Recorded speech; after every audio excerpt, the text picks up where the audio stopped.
I'm Krysten Peek here with Paul Osaruyi. We're at Hoophall Classic. Paul, you guys are coming off a monster win over IMG Academy. How's the season been?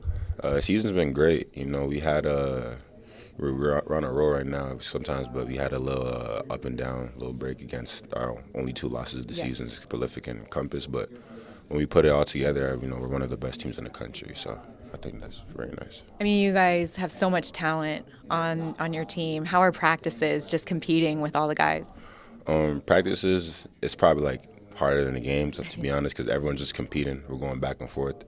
You know, I'm going at it with my big fella Amadou and Alou. You know, we're all just, you know, kind of battling. It's like a little war every day in practice. So I think that's just the hardest part, really, just competing in practice. And I know, you're just a junior, right? Yeah. And, the recruitment is still wide open, but how's that whole process been going and the, relationships that you're building with coaches? It's just been great, you know. Obviously, like a lot of coaches been hitting me up, and we just, be on the phone having like a lot of conversations.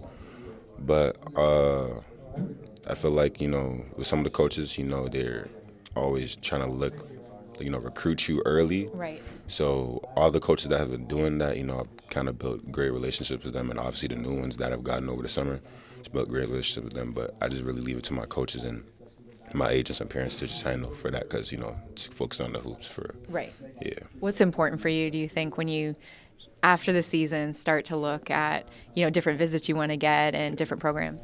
I think it's just who stays true to their word and just who's always reaching out, because I think that just goes a long way. You don't really want a coach that's going to hit you for probably 1 week out of probably 3 months when you're just playing back in action. So stay consistent. So yeah, just stay consistent and just stay true to their word, basically. So. Okay, and you are someone that just punishes the rim. You're a great rim blocker, but people just look at you and they probably think you're a rim runner. Yeah. Describe your game as someone that you're not just like a big body, right? Like there's more dynamic to your game. Yeah.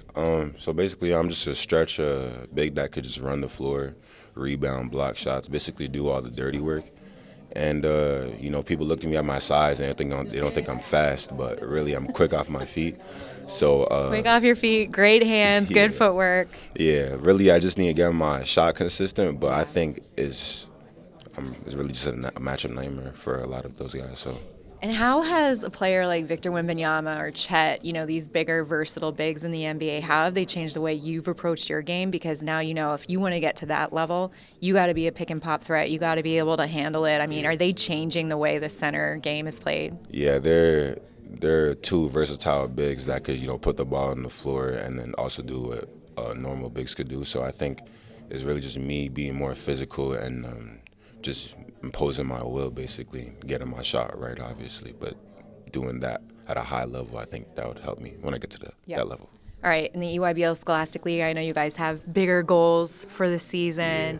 What's the main goals for you guys? The main goal really is, we just lost in Phoenix, but really you don't really want to lose another game and just, hold that trophy at the end of the season like last year. So. Yeah. Yeah. Co-champs and then on to Chipotle. Yeah, absolutely. We got to get that championship, man. So. All right. Well, Paul, thanks so much. I mean, you're just a junior, so we have plenty of time to do this again, and good luck this rest of the season. Thanks. Thanks.